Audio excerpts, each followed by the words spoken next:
breaking, Trump just announced no deal to final piece of Obama's legacy, riots about to erupt. The left has been imploding ever since President Trump took office in January, and it does not look like it will stop anytime soon. Between the Antifa riots and the mainstream media peddling, fake news liberals are in total freak-out mode.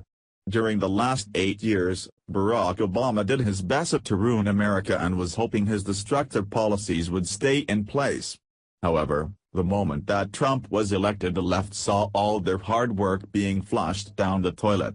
Every day we have witnessed Trump dismantle Obama's legacy brick by brick, and this final piece may bring riots in the streets. When Donald Trump was on the campaign trail, he told the American people that he would work for us.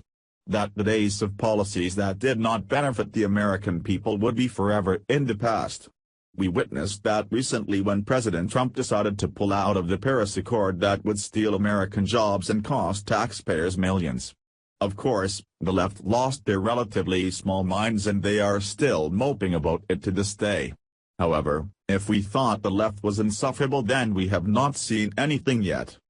President Trump announced on Friday that he would be cutting Obama's one-sided deal with Cuba. Trump said that he was moving to restrict travel, crack down on the cash flow from the U.S. to Cuban military and demand key reforms in Havana. Here is more from Fox News. Effective immediately, I am canceling the last administration's completely one-sided deal with Cuba, Trump told a cheering crowd. Trump cast his announcement Friday as the fulfillment of a campaign pledge to turn back former President Barack Obama's diplomatic outreach to the country. I keep my promises, Trump said. And now that I am your president, America will expose the crimes of the Castro regime.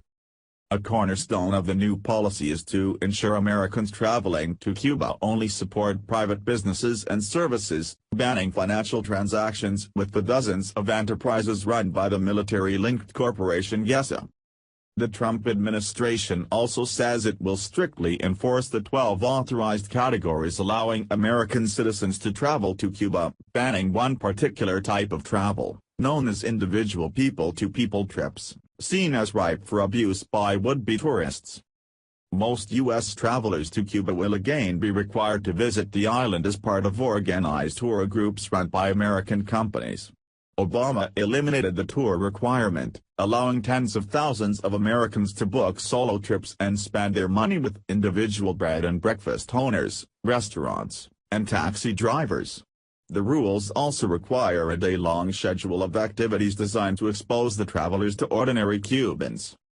Trump focused his speech Friday on the crimes and misdeeds of the Castro government, saying his administration would not hide from it.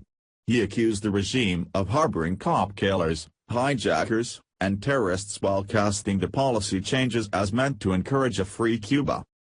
With God's help, a free Cuba is what we will soon achieve, Trump said. There have been many critics of the United States' decade-long freeze and saw Obama's approach as a welcome change.